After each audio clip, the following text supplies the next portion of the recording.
So for those who don't know what a steam box is, I basically built this myself. It's just made out of some foam board and aluminum tape. And I made I think it's a 3 feet by 3 foot box to fit basically any sash. And then I hooked up a steamer. You can see there it's tunneled into the back to push the steam in. So what I do is I put the sash in a little bit ago and turn the steamer on, and I put a clamp on the steamer to hold the button shut, to hold the button down, and it keeps the steam going until it runs out, and then I let it soak for a while.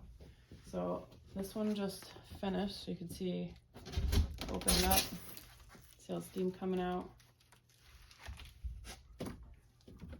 And that's what it looks like after it's been steamed.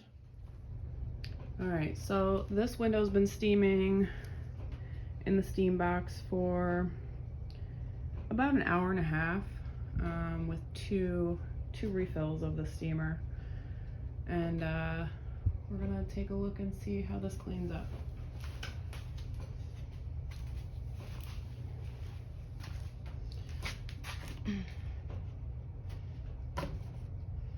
So as you can see, it is soft. It does come loose. It's not super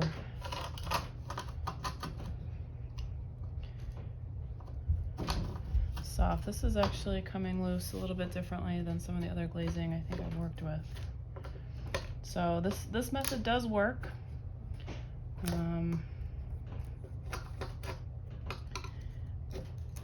You do have to be a little bit more careful about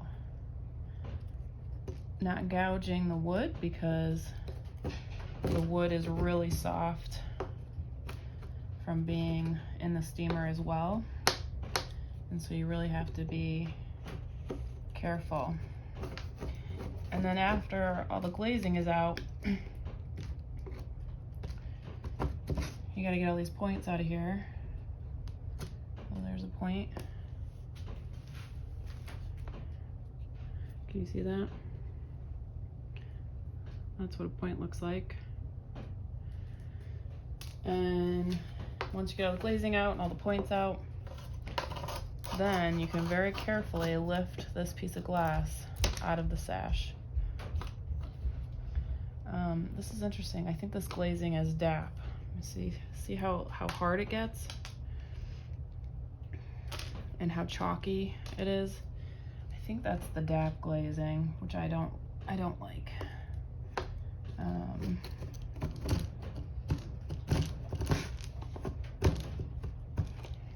So once this glass is out, all the glazing is out, then you really have to let the sash dry out before you can even prime it. And I usually let it dry out for about a day or two. And that's what it looks like to get glazing out with a steam box. Here I'm using the infrared heat. You really only have to hold it up for 3 to 6 seconds to soften the glazing, and you'll see how it comes out with the knife there. So you get a pretty good, nice, clean cut out.